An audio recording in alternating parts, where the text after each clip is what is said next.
la zona colonial frente a Paco.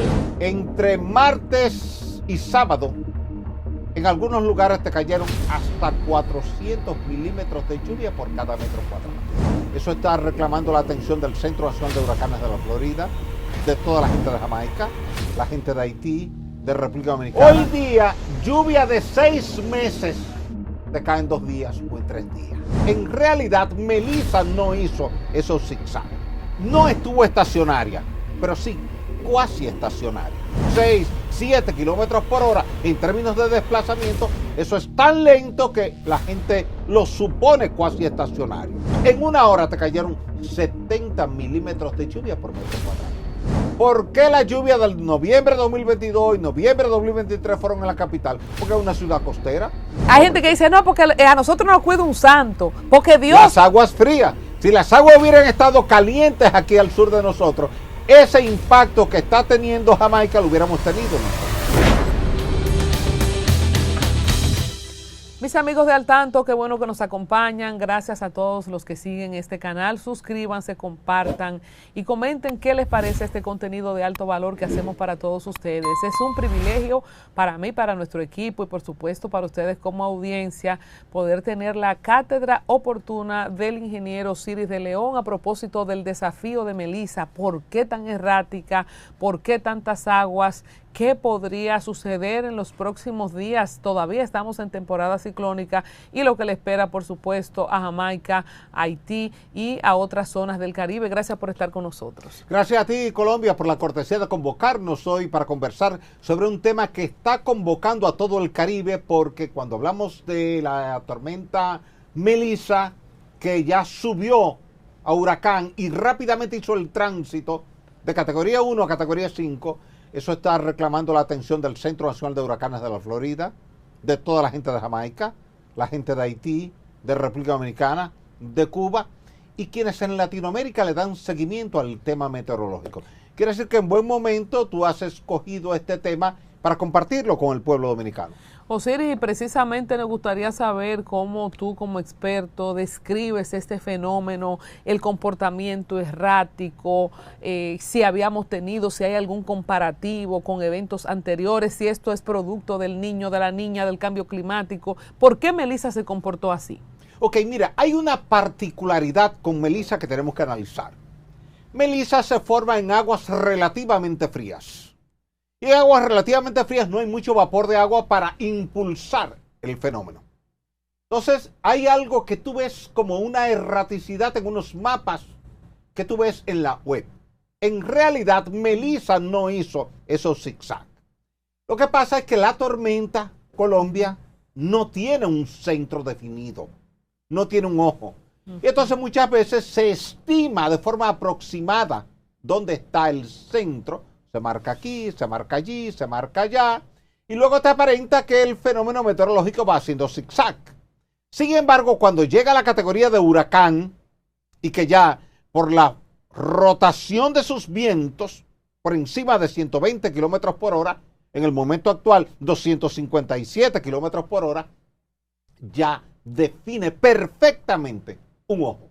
Y ese ojo circular ya no le deja duda al especialista que está haciendo la trazabilidad del fenómeno de dónde está. Entonces, Por eso ahora tú no ves erraticidad, tú ves una linealidad. O sea, no fue que fue errática, es que las tormentas son así, que no expresan un ojo. O sea, cuando hemos oído en boca de gente, comunicadores y hasta algunas autoridades hablar de que ha tenido una ruta errática, no es exactamente eso. Realmente no es exactamente errático, sino lo que es errático es un punto que tú estás definiendo de manera aproximada, lo vas marcando y luego tu tarea es tomar todos esos puntos, como tú hacías en estadística en la universidad, y trazar una línea media. Y esa línea media es la trayectoria que realmente llevaba la tormenta. Una cosa que también escuchamos mucho a las autoridades es que permaneció estacionaria.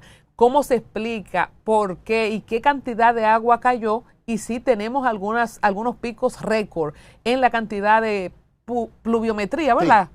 Sí. Mira, no estuvo estacionaria, pero sí cuasi estacionaria. Nosotros aquí en el Caribe estamos acostumbrados a fenómenos meteorológicos que vienen a 15, 18, 20, 25, 30, 35 kilómetros por hora. Cuando tú tienes un fenómeno como Melissa, moviéndose a 3, 4, 5, 6, 7 kilómetros por hora en términos de desplazamiento, eso es tan lento que la gente lo supone cuasi estacionario. Pero se estuvo moviendo. Fíjate que se movió desde la parte sureste de República Dominicana y ahora está por la zona de Jamaica.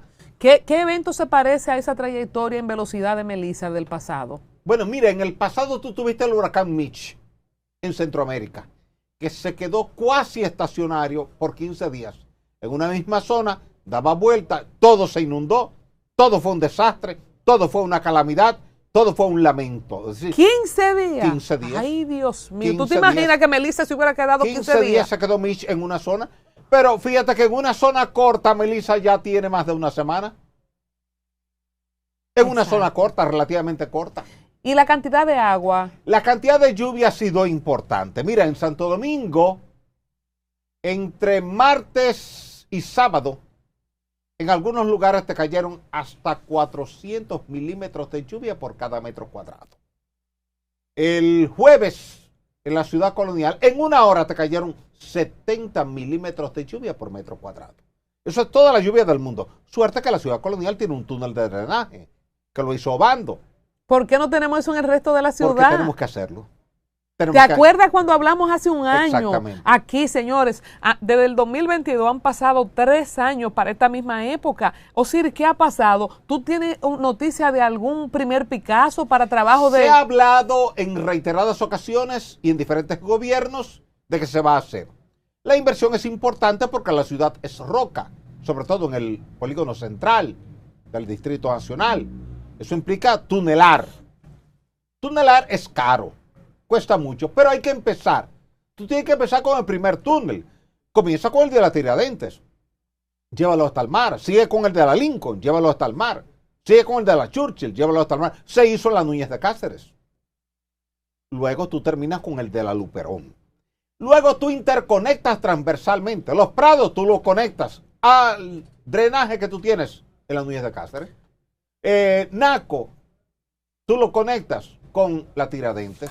Piantini, tú lo conectas con la Lincoln y con la Churchill. Pero tú sabes algo de ese plan. Mira, el plan está como idea general. Lo que ha faltado, para serte honesto, es el presupuesto. ¿Cuántos se van? Mira, yo te diría que a los gobiernos siempre los asustan un poco con los números. Le dicen que, porque mezclan el alcantarillado pluvial con el sanitario. En este caso estamos hablando del alcantarillado pluvial para lluvia, de tormenta, de vaguada, de huracanes, no para el sanitario. Tú puedes gastar en eso fácilmente 15,000, 18,000, 20,000 millones de pesos. Es tunelar, lo único que tú tienes que hacer. Y eso, no hay que hacer grandes cuando obras tú de dices ingeniería. que lo asustan, ¿tú crees que eso es manejable? ¿Un presupuesto manejable? Sí, sí, sumamente manejable. Tú puedes quitarle a cada ministerio un 5% del presupuesto asignado y eso derivarlo para esa actividad. O tú puedes decir, bueno, la actividad minera, ¿cuánto me está dejando? Voy a tomar el 5% de los beneficios de la actividad minera para esos túneles. O sea, es una urgencia, es una necesidad, es una obligatoriedad. Y si tú haces eso, la gente te lo va a aplaudir más que cualquier otro proyecto que tú ejecutes en el Gran Santo Domingo. Porque entonces, Osiris, tendríamos que suspender actividades y docencia cada vez que se ponga una nube. Así es. Entonces, un país no puede desarrollarse así. Así es. ¿Tú crees que le da tiempo en este periodo a Luis Abinader de iniciar un proyecto totalmente, así? tú puedes hacer un túnel de eso en 6 meses. Es tunelar por dentro, como una fresadora. Oye, eso, en 6 meses podemos resolver eso. Hace uno, y después hace el otro, y después hace el otro. Ahora, tú puedes trabajar paralelamente en cada uno de esos frentes con una tuneladora en cada uno de ellos. Y lo haces bien. ¿Y hay tecnología aquí para hacerlo? Total. Pero todas las presas nuestras tienen túneles de 8, 10, 12, 14 kilómetros de longitud. Aquí tú lo que necesitas son túneles de 3 y 4 kilómetros de longitud. Y un pretamito, una cosa de bono soberano, ¿no se puede coger para eso? Mira, se puede tomar. Yo nunca he sido contrario al endeudamiento. A lo que yo soy contrario es a que tomemos préstamos para gastos que no se recuperan. Yo siempre he entendido y sigo entendiendo que todo proyecto tiene que justificarse sobre una alta tasa interna de retorno. Que tú vas a tomar un préstamo a cualquier organismo internacional o a un banco internacional o vas a emitir unos bonos soberanos, pero tú lo vas a invertir en un proyecto que va a generar el repago de ese préstamo. Entonces, Que lo que tú inviertas, lo que sea, una carretera, un puente, una presa, se pague el mismo.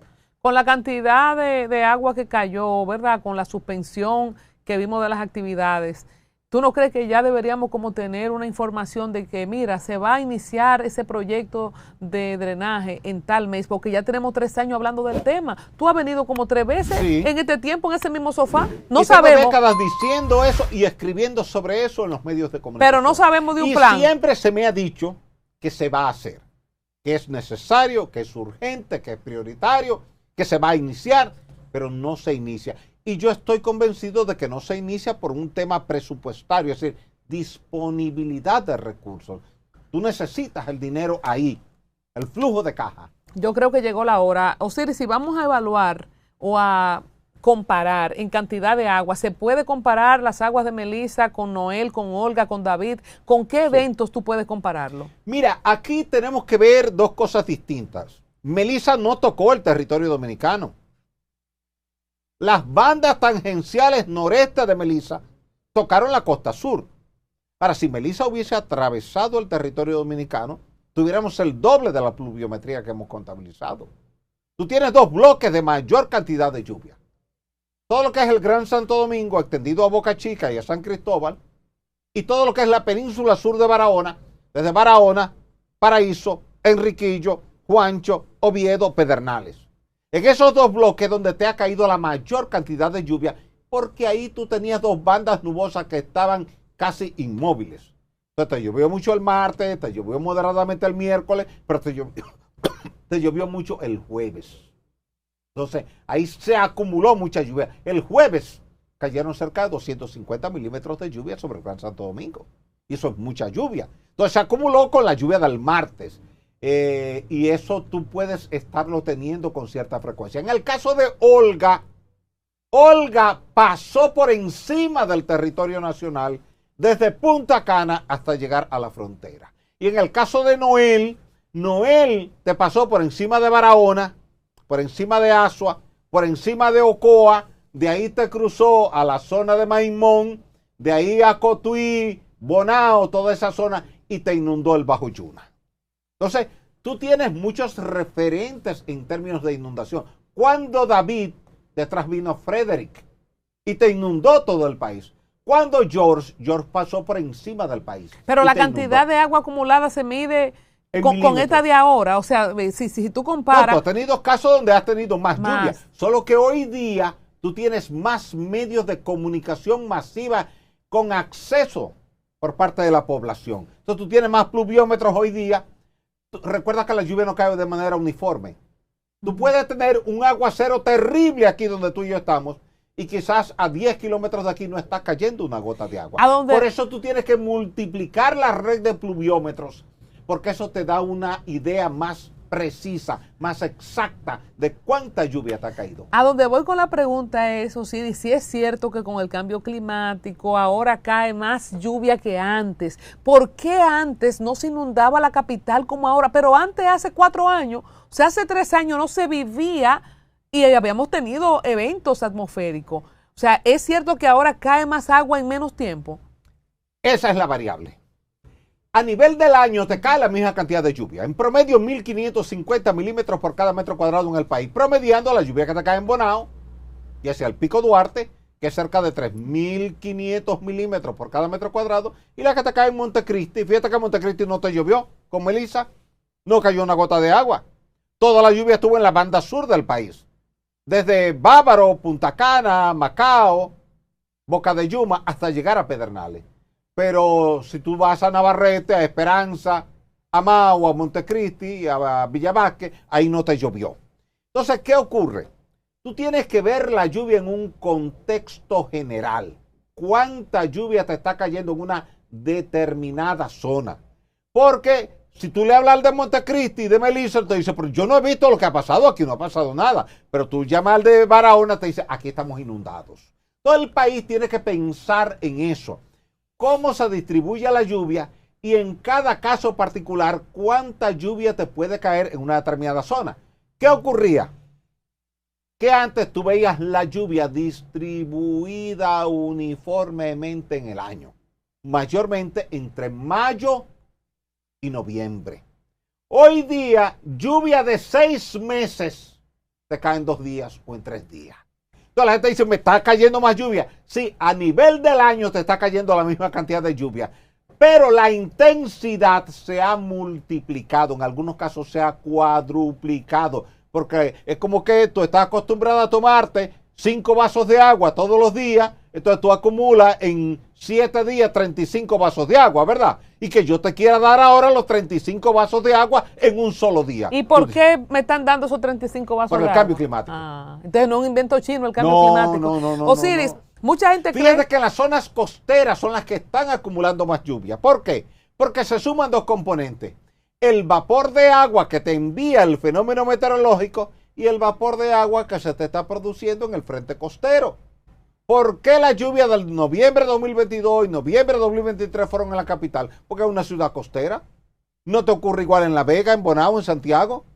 Pero sí te puede ocurrir en Puerto Plata, en Samaná, en Montecristi, porque son frentes costeros. El frente costero acumula más vapor de agua. ¿Fue drástico el gobierno? ¿Fue exagerado? ¿Está asustado el gobierno? ¿La sociedad está asustada por los temas que hemos tenido de lo que la losa que se cayó en la 27, el accidente de YXE? O sea, quiero entender quizás en mente de mucha gente que de que se pone una nube hay que cerrar todo. Se despachan los empleados, la gente no quiere sacar los carros. ¿Tú crees que estamos traumatizados o esas medidas fueron correctas? Mira qué pasó. Noviembre de 2022. Casi toda la gente que murió de camino a su casa. Y aprendimos una lección. No esperemos a tener la tormenta encima para despachar a la gente de la empresa pública y la privada. Vamos a planificar. Vamos a ver, porque tenemos herramientas, todos, aquí en todos los países de la región, tenemos herramientas para estimar cuánta lluvia nos va a caer y esa estimación hacerla adelantada. Por tanto, si sabemos que el día tal, desde la hora tal, va a estar cayendo el diluvio de Noé, lo correcto es hacer lo que hizo el gobierno. Y económicamente lo que eso cuesta, porque va a seguir lloviendo, falta mucho todavía para noviembre. Cuesta mucho económicamente, pero el país lo puede recuperar. Es peor que la gente esté trabajando, venga el diluvio de Noé y ahora la gente no pueda llegar a su casa y haya pérdidas de vidas en el camino. ¿Qué tan saturado está el suelo y qué viene? Porque Total. No es que ya se acabó. El suelo se saturó por completo. Porque la saturación viene de que los poros del suelo se llenan de agua. Y se llenan de agua con la primera lluvia torrencial. Cuando viene la segunda lluvia torrencial, ya los poros están saturados y ya el agua tiene que escurrir superficialmente y es ahí donde viene la inundación repentina, rápido. Fíjate que hay comunidades que dicen, como en Baní, se inundó rápidamente. Gente en Los Contreras de Bajo Yuna, se inundó rápidamente. Pero lo estábamos diciendo y advirtiendo desde el pasado lunes por la televisión, por la radio, por las redes sociales. Pero a veces la gente entiende que no va a pasar nada, que puede ser una alarma un poco exagerada. Y es aquí donde los gobiernos, todos, el de aquí, el de Puerto Rico, el de Haití, el de Jamaica, el de Cuba, tienen el compromiso frente a la sociedad. Y mira lo que pasó en Valencia con la Dana. Todavía el tema está en los tribunales porque la sociedad fue a la justicia en contra del gobierno local y en contra del gobierno nacional. Porque no advirtió. No advirtió. La AEMET, que es la Agencia Meteorológica Española, advirtió a las 8 de la mañana y el gobierno local advirtió a las 8 de la noche. 12 horas de diferencia y ahí vino el impacto. Tú no puedes nunca demorar la información de advertencia predesastre, porque luego el desastre se te pega a ti como gobierno local o como gobierno nacional. Entonces los gobiernos hoy día están en el deber de mirar todo lo que pasa en términos meteorológicos. ¿Viste lo que pasó en Texas, en Caryville, el 4 de junio de este año 2025? De repente, en una hora, oye bien, en una hora, que son 60 minutos, el río Guadalupe subió 9 metros de altura y arrasó todos los campamentos. ¿Qué pasa? Aunque los organismos habían advertido horas antes de que iba a llover mucho, la gente pensó que era una lluvia manejable. Una lluvia normal, que yo lo resuelvo con el paraguas, con una capa de agua, con unas botas, pero no pensó que el río podía subir 9 metros y llevarse todos los campamentos como ocurrió. Fíjate que el presidente Donald Trump tuvo que ir allá prestar ayuda. Él personalmente, presencialmente, llegó y dijo, esto que ha ocurrido ha sido un catastrófico. ¿Qué zonas hay aquí parecidas a esa zona de Texas? Que La en zona horas... del Nizao, la zona del Yaque del Norte, la zona del Yaque del Sur, la zona del Bajo Yuna. Que hay personas viviendo en los A predios. la orilla. Entonces, Siri, yo te Todo pregunto... el Bajo Yuna está lleno de comunidades, Los Peinados, Los Contreras, Ceiba de los Pájaros, Guaraguao, todas esas comunidades están a la orilla del río Yuna. Las presas, la condición de las presas y cuáles comunidades podrían estar en riesgo. Si después de Melissa, ¿quién viene? ¿Cómo se llama el próximo? Porque hay un calendario de Hay un nombres. calendario que lo define la Organización Meteorológica Mundial, la OMM. Mira. No se ha acabado todavía el abecedario. No, estamos en octubre. Todavía falta noviembre. Noviembre es un mes de tormentas y huracanes. Y con aguas calientes todavía más. Por eso es que tú ves que Melissa migró de tormenta a huracán categoría 5. Es que del lado occidental del Caribe hay aguas calientes. Y estas aguas calientes se van a mantener todavía por un mes más. Quiere decir que tú puedes esperar fenómenos meteorológicos. Ahí te Entonces, pregunto, ¿qué nos libró a nosotros de que Melissa se convierta en huracán aquí Agua y fría. se haya Agua convertido? fría aquí, agua caliente allá. O sea, y eso nos favorece. Sí, Hay gente que dice, no, porque a nosotros nos cuida un santo, porque Dios... Las aguas frías. Si las aguas hubieran estado calientes aquí al sur de nosotros, ese impacto que está teniendo Jamaica lo hubiéramos tenido nosotros. Osiris, que hay desierto, aquí me voy a Y poner... lo de las presas están llenas prácticamente todas, sobre todo las de la vertiente sur. Higüey, Aguacate, Valdesia, Las Marías están La llenas. Maguana. Hacia La de Sabaneta. Sabaneta está vertiendo desde hace 15 días. Está vertiendo porque está llena. Está vertiendo por el Morning Glory. Sabana Yegua, Palomino, Monte Grande son presas que están prácticamente llenas. O sea, si tuviéramos una semana más de lluvia con cualquier otro evento... Tú estarías obligado a turbinar full time, 24 horas al día. Explícanos turbinar. Pasar el agua por las turbinas, e indistintamente de que tú no estés necesitando la energía en ese momento para producir energía, inyectarla al sistema eléctrico nacional interconectado y que salga agua del embalse. Cada embalse tiene un protocolo de operación y ese embalse tiene que estar por lo menos 6 o 7 metros por debajo de la cota máxima operacional cuando tú tienes una tormenta en la zona. O sea que no hay riesgo para la comunidad, las comunidades aledañas porque ya las autoridades saben qué tendrían que hacer preventivamente. Cada presa tiene un protocolo de operación. Por eso fue el tema de la tormenta Olga el 11 de diciembre de 2007, cuando yo advertí a tiempo desde la Z101 y hubo autoridades que no prestaron atención porque subestimaron el tema. Pensaron que la tormenta se iba a desviar, que no iba a llover torrencialmente y yo les avisé desde la 1 de la tarde, miren, a medianoche va a entrar una crecida pico a la presa de Tavera y esa presa está en la cota 327.50. Esa presa ya no va a aguantar toda esa agua que le va a entrar y van a tener que abrir las compuertas. Entonces, lo que procede no es que tú tengas que abrir las compuertas súbitamente cuando ya tú tienes la tormenta encima. Lo que procede es que por lo menos 48 o 72 horas antes tú vayas bajando gradualmente el nivel de las presas mediante un proceso de turbinado. Si pasa el agua por las turbinas, genera energía eléctrica, el agua sale ya, se va cauce abajo, pero tú aprovechaste esa agua para producir energía. Entonces eso es lo que tú tienes que hacer cuando hay situaciones de tormenta. Por eso hay un comité de operación de presas en emergencia. ¿Qué fue lo que pasó en la Mesopotamia esa vez? Pues eso fue cuando el huracán Josh. La gente pensó que habían abierto la presa. La presa de Sabaneta no tiene compuertas. Tiene un vertedero en el lateral izquierdo y tiene un Morning Glory que está aguas arriba del muro. Es decir, en el área de contacto. Es como el tubo del inodoro de tu casa y de la casa suya. Cuando el agua llega a ese nivel, sale directamente. Es decir, el Morning Glory en la presa de Sabaneta es un tubo de hormigón grande, de gran diámetro. Cuando el agua llega aquí, ella entra directamente sola, no tiene que operarla, no tiene que haber nadie ahí, eso. El agua sale y se va por lo que le llaman allá en San Juan el hoyo de Virola. Desde ahí se va directamente al cauce. Como la gente en San Juan, en la Mesopotamia, vivía ahí en el cauce, le llaman la Mesopotamia porque el río hacía dos ramales, uno derecho y uno izquierdo. Es decir, uno del lado este y otro del lado oeste. Como el centro estaba seco en forma de isleta, la gente construyó casas ahí. Entonces, la gente fue evacuada de ahí antes de la tragedia. Solo que la gente abandonó los refugios y volvió a su casa temiendo que le robaran abanicos, licuadoras, sábanas, toallas y ese tipo de cosas. Entonces no fue que abrieron la presa. ¿Qué fue lo que pasó? No, Sabaneta no tiene compuertas. Pero entonces fue que de salió Tavera, mucha agua, fue. O sea, ¿por qué se inundó? Es que llovió torrencialmente porque el huracán estaba pasando por el centro del país. Estamos hablando del huracán George, 22 de septiembre de 1998. Desmontando mitos, nunca fue que abrieron la presa de Sabaneta. No, es que no tiene. Hay gente no. que se movilizó ahora en esta por Melissa, de ahí, de la zona de Mesopotamia. Sí, esa fue una de las recomendaciones que yo di el jueves pasado, que había que desmovilizar a esa gente, llevarla a los refugios, porque la presa estaba vertiendo y te estaba lloviendo torrencialmente sobre la cuenca del río San Juan. Nunca se supo cuánta gente murió. 185. Dicen. Sí. Ese fue el inventario oficial reportado.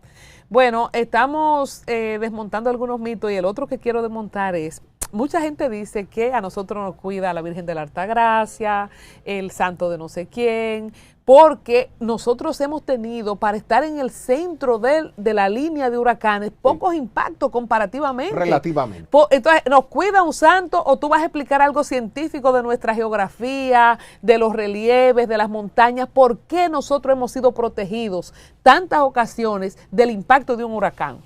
Mira, sencillo, casi todos los fenómenos meteorológicos se forman del lado oeste de las islas de Cabo Verde, en África. Es África ecuatorial. Y desde ahí tienden a migrar hacia acá. Tú recuerdas que hace poco más de un año apareció cerca de Puerto Plata una embarcación de gente que salía de África en ruta para España y terminó aquí. Y murieron todos. Sí. Y cuando me preguntaron que cómo llegó eso aquí, le dije, ¿cómo llegan los vientos de las tormentas y los huracanes? Las corrientes obedecen a esos flujos de viento, las corrientes marinas. Por tanto, si una embarcación allá queda a la deriva, va a venir para acá. Como el viento viene para acá. Todo el viento siempre viene para acá, pero tiene dos alternativas. Si viene en latitud muy baja, entra por las Antillas Menores y pasa por el centro del Caribe. Si viene en latitud más alta, se va por el Atlántico y pasa al norte de Samaná y de Puerto Plata. Por tanto, tú tienes que estar siempre, cada año, muy pendiente a la ruta inicial y dónde puede impactar para tú comenzar a diseñar tu plan de emergencia. Pero una pregunta, Osiris, ¿siempre vienen por ahí, por donde está la República Dominicana? Sí, siempre. O sea, no van más para arriba, no van más para abajo. Es justo. Nosotros estamos entre latitud 18 grados norte y 20 grados norte. Nosotros estamos en el centro de la ruta. En el mismo centro y Sí. sin embargo... Sí. Y sin embargo, la República Dominicana ha salido prácticamente ilesa. Sí, porque tú en sabes décadas los y grandes décadas. impactos de San Zenón, después de allá en De el David. sur teniste, no, antes de David, tuviste allá en Juancho y en Oviedo, dos impactos, dos horas, Flora e Inés, fueron los que impactaron en Juancho, en Oviedo y Barahona. Después tuviste a David y la tormenta Frederick, después tuviste a George, tuviste las tormentas Olga y Noel, tuviste a la tormenta Jean, que afectó en Punta Cana, tuviste a Fiona como huracán que impactó hace un par de años por allá por Higüey, El Ceibo, Atomayor, Miches. Es decir, hemos salido bien en función de la posición geográfica en que está el territorio. ¿Y eso se debe a quién? ¿A Tatica? ¿A Jesucristo? Yo creo que Dios ha intercedido en favor del pueblo dominicano. Y el tema de las cordilleras, que también dicen que nuestra geografía... Eso ayuda mucho para la gente del Cibao. La gente de Santiago, y yo soy de Santiago, vive siempre muy confiada de que allá no se le entran los huracanes, porque del lado norte tiene la cordillera septentrional y del lado sur tiene la cordillera central. Por tanto, es un valle que está en medio de dos sistemas montañosos. Y esos sistemas montañosos tienden a blindar en gran medida a Santiago y a La Vega de la furia de los vientos. Les llega la lluvia es inevitable, pero el viento no te golpea en Santiago y La Vega como te puede golpear en Santo Domingo, en San Pedro, en Boca Chica, en Punta Cana, donde tú estás frente al mar abierto. Y como tú estás frente al mar abierto, no hay una pantalla protectora del entorno urbano. ¿Y el Valle de San Juan? ¿Quién lo protege? El Valle de San Juan tiene la particularidad de que tiene del lado norte la cordillera central y del lado sur la Sierra de Neiva. Quiere decir que el evento tendría que entrar por la bahía de Neiva y dar la vuelta por allá, o entrar por la plena de Asua, como le llama la gente al Valle de Asua, e irse por esa zona de Padre Las Casas y llegar allá, por la zona de Bohechío. O sea, que es difícil también. Es un poco difícil. Bueno. Mira, las zonas más impactadas en cualquier parte del mundo siempre son las zonas costeras, porque el evento viene con toda su fuerza. Recuerda que cuando una tormenta o un huracán toca tierra, deja de recibir el vapor de agua que estaba recibiendo en el mar, por tanto pierde fuerza. ¿Qué nos dice Melissa para el futuro climático? Y ahora vamos a hablarle a la gente que nos ve desde otras latitudes. ¿Qué le espera al Caribe? Ahora mismo estamos grabando este programa, hoy lunes 27, cerca del mediodía. ¿Qué piensas tú en proyección que le espera a esos países que reciben a Melissa? Mira, todo Centroamérica, todo el Caribe, todo el Golfo de México, toda la península de Yucatán, toda la costa este de Estados Unidos, cada día va a tener más impactos de este tipo.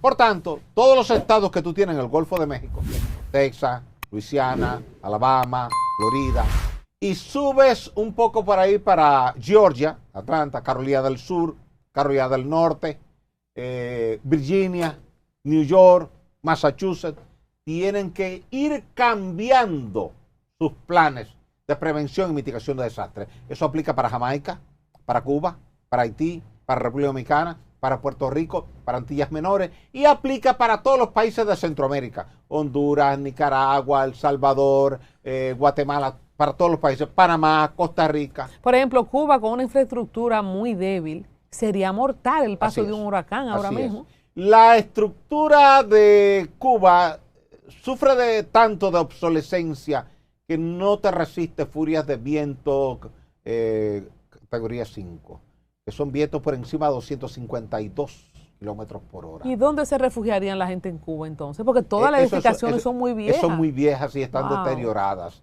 Sobre todo las que están en la costa, porque recuerda que el salitre tiende a corroer el acero, lo oxida, lo daña y la estructura pierde resistencia. Muy lamentable. ¿Y cómo es la arquitectura en Jamaica, que es donde se espera mayor impacto? No, es algo parecido, por lo menos en Kingston, algo parecido a lo que es en República Dominicana. No tan desarrollado como República Dominicana. República Dominicana trabaja bajo otros criterios, sobre todo en el polígono central de Santo Domingo, porque recordemos que hay dos Santo Domingo, el Santo Domingo central y el Santo Domingo perimetral. O sea, la construcción en los Alcarrizos no es la construcción de Naco y de Piantini. En Naco, Piantini, tú tienes estructuras robustas, aunque los cristales marcan la fragilidad. ¿Por qué usamos tantos cristales? Porque nos gusta mucho disfrutar del ambiente externo y entendemos que hay que poner unos cristales para que se vea todo, pero esos cristales no están construidos y montados a prueba de viento, categoría 5. Tú sabes que yo he pensado en eso, Siri. Yo que camino en el mirador y yo veo esas torres, hay una torre en particular bellísima. Que es todo cristalería. ¿Verdad que sí? Una gris. Y yo digo, Dios mío, pero en un ciclón, ¿cómo esa gente se va? Toda esa cristalería, se va. Y se va el apartamento entero. Claro, se va la cristalería. ¡Ay, Padre Celestial! El apartamento no se cae, pero se te rompe la cristalería y cuando el viento entró dentro te va a destruir todo lo que tú tienes en tu sala. Tus muebles, tus cortinas, tus teléfonos, te va a dañar todo lo que tú tienes ahí. ¿Y no hay algún artículo, alguna entidad o un consejo de Osiris de León para la gente que construye las torres en este país? Mira, yo he recomendado muchas veces, lo que pasa es que eso cuesta, en términos de la inversión en la edificación, que nuestra cristalería en edificios resista vientos de hasta 270, 280 kilómetros por hora. La gente entiende que ese costo sería alto y que el comprador del apartamento no lo va a pagar. Yo creo que sí. Yo creo que la gente anda buscando seguridad, anda buscando tranquilidad, sobre todo en su casa, donde va a vivir con su familia. Y no hay nada que tenga más valor que la seguridad tuya y de tu familia. Yo estoy hablando, pero mira los cristales que hay aquí, enfoca ahí. No, pero no es culpa tuya. Yo estoy hablando, pero es culpa del modelo constructivo que tenemos en Santo Domingo. Mira. Cuando tú llegaste aquí, esto estaba así. Ay, Señor, pero como Dios nos cubre. Sí, sí. Finalmente, Osiris, si hiciéramos un comparativo de los eventos que más daño nos han hecho, de Melissa para atrás, ¿cuál sería como el top 5 de eventos que tú dices que fueron los más terribles? El ojo de San Zenón pasó por el Distrito Nacional, pasó por Santo Domingo. Y la gente en ese entonces no sabía lo que era el ojo de un huracán. Entonces, vino la furia del viento, la gente se refugió. Vino la calma, la gente salió. Y la calma no era más que el ojo del huracán. Entonces, cuando vino la banda posterior, encontró a todo el mundo en la calle. Era una sociedad donde las casas tenían techos de zinc. todo el zinc fue arrancado, voló y el zinc comenzó a impactar a la gente. Ya te puedes imaginar una hoja de zinc volando a 250 kilómetros por hora, el resultado que puede producir en la gente que encontró en la calle. ¿Cuánta gente murió? Murieron miles de personas, aunque recuerda que como el régimen se acababa de instalar, eso fue 15 días después de Trujillo tomar posesión, las cifras siempre fueron subestimadas. Igual que cuando el terremoto del 46, las cifras fueron subestimadas porque muchas veces los gobiernos entienden que la población puede percibir que Dios no está con ese gobierno y que Dios mandó un castigo. Y no estaba lejos, ¿no? La gente. ¿Entiendes? No estaba Entonces, lejos. Después de eso, David fue lo mismo, ya la gente se educó que era un ojo del huracán. David te sorprendió como sociedad, porque tú tenías pautado que David siguiera derecho por acá, por el sur de Santo Domingo, y que se impactara en la península sur de Barahona.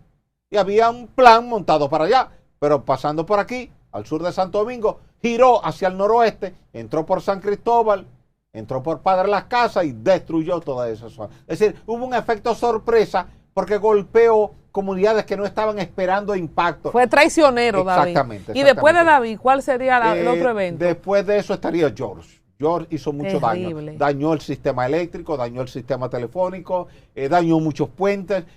Tanto con David como con George tuvimos pérdida de más de 50 puentes en cada caso. Las comunidades se quedaron aisladas, los ríos se quedaron desbordados por 8, 10, 12 días. La gente no podía salir a comprar alimentos, había escasez de alimentos, se multiplicaban las enfermedades hidrotransmisibles porque la gente estaba consumiendo agua contaminada propio del fenómeno meteorológico. Y entonces han sido los eventos que más daños han hecho. Después, a nivel de tormenta, tú tienes la tormenta Frederick en el 79, Noel y Olga, que fueron en el 2007, Jean en el este, en Punta Cana, que fue en el 2004, la riada de Jimaní, que murieron 1.900 personas, que eso fue en mayo del 2004, cuando una nubosidad colocada ahí sobre la vertiente de la cordillera, de la sierra de Bauruco, se descargó toda la lluvia del mundo sobre el cauce del río Soliet y del río Blanco y encontró a la gente durmiendo. La gente estaba dormida, un sueño profundo, cuando el río creció y la gente no tuvo tiempo de despertarse, levantarse y ponerse a salvo. Y la gente vivía en el cauce del río, porque como el río estaba seco, aquello se fue densificando en términos habitacionales y esa densificación habitacional terminó siendo una trampa mortal para los ciudadanos que vivían allí. El último gran ciclón fue George. Sí, que impactara aquí como huracán. ¿En qué año fue George? Sí, porque a veces decimos ciclón refiriéndonos a los huracanes, porque la tormenta también es un ciclón. Ok, Osiris, ¿qué es un ciclón? ¿Qué es un huracán y qué es una tormenta? Sí. Ciclón es todo viento que gira a alta velocidad. Entre 64 kilómetros por hora y 119 kilómetros por hora, el ciclón se llama tormenta. Y entre 120 kilómetros por hora y 152 kilómetros por hora se llama huracán categoría 1. Señores, de los 152 kilómetros por hora en adelante se llama huracán categoría 5. Ok, ciclón es todo viento que gira. Todo viento que gira. Y lo quiere decir ciclón, que gira. Entonces, lo otro es tormenta y huracán. Si tiene menos de 119 kilómetros por hora es tormenta. O sea que Melissa fue un ciclón. No, es un ciclón, pero tormenta. Pero ciclón en categoría de tormenta. Yo soy la única que estoy aprendiendo. Ustedes aprendieron algo nuevo con Osiris hoy. Para mí una tormenta era un chimeno que un ciclón. La gente cree así, sí. Tormenta, ciclón y huracán. Sí, Señor, tuvimos un ciclón llamado Melissa. La tormenta es un ciclón. Si fue George el último huracán importante que nos impactó, con lo que hemos hablado del cambio climático, con lo que hemos hablado de la urbanización, de ponerle a todos los suelos cemento, carreteras, ¿cómo se llama? Pavimento, que lo hemos hablado. La carpeta asfáltica. Entonces, y aquí no vamos a predecir desgracia, pero con datos puntuales, cambio climático y cómo ha cambiado el casco urbano y muchas ciudades, un ciclón como George, ¿qué cosas ahora podría acontecer? Te produciría más daño que en el 98. George fue el 22 de septiembre de 1998. Claro, cometimos un error como sociedad. Y fue que el propio organismo oficial que tenía a su cargo la tarea le dijo al país que el huracán no venía para acá. Y la gente lo subestimó. Mucha gente sí sabíamos que venía para acá y dijimos que sí que venía para acá. Porque la trayectoria era rectilínea, era lineal. Y era claro que iba a entrar por Higüey y que iba a pasar por la cordillera central y iba a salir por la frontera. Y así fue. Nosotros necesitamos estructuras robustas a nivel de la administración pública. Y necesitamos trabajar en dos frentes paralelos, pero como equipo. Un frente científico que sea el que lleve la data del pronóstico y de las zonas de potenciales impactos, y un frente operativo que va montando toda la logística para salvaguardar vidas y propiedades de forma anticipada. Por tanto, tú necesitas trabajar con esas dos estructuras. Tú necesitas un equipo de 10, 12, 15 científicos de alto nivel que manejen todo ese tema y que estén trabajando para el Estado, y que cuando hay situaciones de ese tipo estén 24/7 ahí, en un centro científico que maneja la data meteorológica. Y ese equipo le pasa cada media hora al equipo operativo un boletín. Y ese equipo operativo actúa en función de las instrucciones de ese boletín. ¿Y eso no es lo que hace Indomet o lo que está supuesto a hacer Indomet? Parecido, pero hay que robustecerlo. ¿Y estarían en la estructura del Indomet o con quién despacharían ese grupo de científicos? No, tú puedes tener, por ejemplo, es muy ambicioso pedirle un ministerio que se encargue de aglutinar todas las instituciones que trabajan con ese tema, para darle más presupuesto, más equipo, más robustez. Por ejemplo, la defensa civil muchas veces no tiene el equipamiento que necesita. Los cuerpos de bomberos no tienen el equipamiento que necesitan. Los socorristas y rescatistas no tienen todo el equipamiento que necesitan. Frente al cambio climático, tú tienes que equipar a todo el mundo. Que si ocurre un terremoto a la 1, 2, 3 de la mañana, todo ese equipo, el local, vaya y resuelva en lo que llega el nacional de aquí de Santo Domingo. Pero si el impacto es en Montecristi, el impacto es en Mao, Esperanza, es en San Francisco de Macorís, en Puerto Plata, que el equipo local vaya y responda. Pero y se la vayan sumando. Se cayó el Yesé y no llegaron ni con un martillo. Esos son los testimonios. O sea, pasaron muchos, no sé si una hora o cuánto, llegaron autoridades sin un martillo. Como decía mi querida amiga, bueno, ni lo voy a mencionar para no revivir eso, que buscaran una mandaria, o sea, la gente lloraba pidiendo herramientas, no había herramientas. Finalmente, tu principal mensaje con esa propuesta a las autoridades y a la sociedad: mira, se perdió un niño que se supone que fue arrastrado, porque la gente sigue saliendo. ¿Por qué la gente sigue sale a nadar? Tiene que estar prohibido militarmente el que la gente se vaya a los balnearios, a los teteos, a los arroyos, a las cañadas y a la orilla del mar a disfrutar del espectáculo meteorológico. Eso tiene que estar prohibido militarmente, con sanciones inclusive de apresamiento por 4, 5, 6 horas o hasta que pase el fenómeno. Si a usted lo encuentran en el malecón, mirando el oleaje, usted se está ganando el derecho de que lo lleven preso hasta que pase el ciclón. Y cuando pase el ciclón, que lo despachen para su casa, para protegerle la vida suya. Hemos perdido muchas vidas de gente que va a mirar al mar, pero ¿a buscar qué? Usted tiene que estar bajo techo. Si viene una descarga eléctrica, ¿le impacta a usted? Si viene una ola robusta, le impacta y usted muere. Eso se ha repetido cientos de veces en todos los países donde hay este tipo de impacto. Entonces, a usted se le despacha de su trabajo, público o privado, para que usted se vaya a su casa y usted esté bajo techo cuidando a su familia. Y si usted tiene goteras, como has tenido tú en tu estudio, ir a atender eso, corregir eso, resolver eso. Pero no para que usted esté allí. Mira, la gente se fue al cauce del río Nizao el jueves pasado a disfrutar en el medio del río, donde hay 4 presas: Higüey, Aguacate, Valdesia y Las Varías. ¿Tú te imaginas que como esas presas estaban llenas, tuvieran que abrir las compuertas y viniera el golpe de agua y arrasar a todo el mundo? El CENPA, Servicio Nacional de Protección Ambiental, tuvo que ir a sacar a la gente a la fuerza y la gente se resistía, se negaba, porque la gente entiende que en democracia es su derecho meterse al río en medio de una tormenta. Pero ¿a quién se le ocurre? A alguien que no entienda el peligro que eso representa. Entonces, eso tiene que estar también en un reglamento. Usted se metió al río en tormenta, usted se ganó que se lo lleven preso hasta que pase la tormenta. Se le atiende bien, se le da buena comida, se le dan jugo, se le da pizza, lo que usted quiera, pero usted se queda aquí hasta que pase el fenómeno. Claro. Y cuando el fenómeno pase, le llamamos a su familia para que venga a buscarlo. No se le va a maltratar, no se le va a injuriar, no se le va a dejar, pero se le va a proteger. Hay países desarrollados que lo hacen así. Si usted se pone al peligro, la autoridad viene y se lo lleva y lo pone a usted en un lugar seguro bajo vigilancia de la autoridad, para que usted no se ponga en peligro. Qué lástima que en vez de tener gente cuidando a los vulnerables, se expongan y que tengamos que distraer recursos en eso. Y entonces, tiempo. El mensaje a las autoridades, ya el cambio climático no se discute. Es una realidad. ¿Qué vamos a toda hacer? ecuación tiene que sumar la variable cambio climático. No hagamos un programa más hasta que no tengamos un plan. Es más, Definitivamente. oye, no puedo decir eso porque después no viene nunca más porque esto no se No, sabe. no, pero mira, tenemos que insistir hasta que se logre. El drenaje es sine qua non. Es sí o sí. Sea hoy, sea mañana, sea pasado, pero hay que hacerlo porque es una necesidad. Dicen de que la los sociedad. políticos no invierten en eso porque no se ve. Un mensaje a la clase política. Pero sí se va a ver porque ahora la sociedad es la que está consciente de la necesidad imperiosa de un sistema de drenaje. Todo el que tiene una inundación cerca de su casa o el que se le ha dañado su vehículo camino a su casa porque pasó por un charco de agua, va a aplaudir que el gobierno invierta recursos en un sistema de drenaje pluvial. Es necesario, es urgente, es Bueno, obligatorio. un llamado en conjunto de este científico, con este servicio público que siempre nos hace, Osiris de León, por tercer año consecutivo, y un llamado mío personal y de esta plataforma Al Tanto TV.